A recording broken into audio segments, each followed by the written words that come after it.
To be honest, I know I said I wasn't comfortable using summons within Raidian's video, but after generally playing Scene, it made me rethink that same decision. Not only that, but she is like extremely cheap, only going at like 11 deployment points, which is generally insane with how many utilities she provides. She falls within like the summon archetype or class, and in terms of what this archetype or class of operator does is it summons monsters that basically fight for you. And these monsters, they take like one DP slot or deployment slot and a mediocre-ish amount of deployment points, depending on the operators that is being used, of course. And some of you might ask, why would I use a summon with a mediocre-ish lane holding capabilities when I could literally just use Mudrock with broken lane holding capabilities? And here's the thing, I do encourage this type of playstyle, just using very broken operators to easily full clear a stage. I'm basically fine with that. But the purpose of this video is to make you reconsider the power of summoners and maybe make you realize that they might have a decent niche or role with clearing any stage in general. Well, not the endgame stage where everyone has like a billion HP and a frick ton of attack stats, right? But I would probably say like 80 to 90% of all stages. And to make you reconsider, I think it generally makes sense to talk about the cost of summons between Scene summons versus Mudrock. Which, if we basically try to compare both, we can easily tell that Scene's summons cost like 6 times cheaper than Mudrock itself.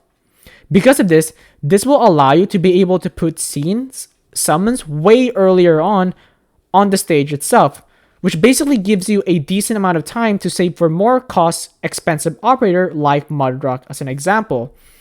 The second thing of what makes summoners, I guess, like very good for me is because they don't have a punishment system through retirement. And what do I mean by this? So whenever an operator gets retired within the battlefield, that operator will usually go through a punishment, and that punishment is like the next time you summon that operator, it will basically cost twice its original amount. But for summons, they technically just bypass this rule, right? So even if they retired or not, their cost would always be the same in general. So basically, like combining everything I've said so far, it shows that summoners are generally useful on cost-tight like stages where you don't have a lot of DP to generally work with. Plus, if you're like a lazy bum like me, and you're just really, really lazy on trying to get materials in general, you can just put all your investment point in like a summon like Ying or Scene, and basically just use a broken like support unit, right? From like the support unit category, and just basically easily clear all stages without the worry of like having like a full-on high-level operator team.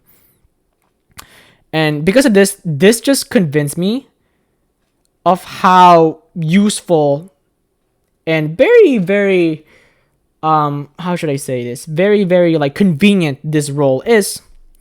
And it just made me like fall in love with summoners in general, and made me more to plan to use it more in, I guess, like the later future.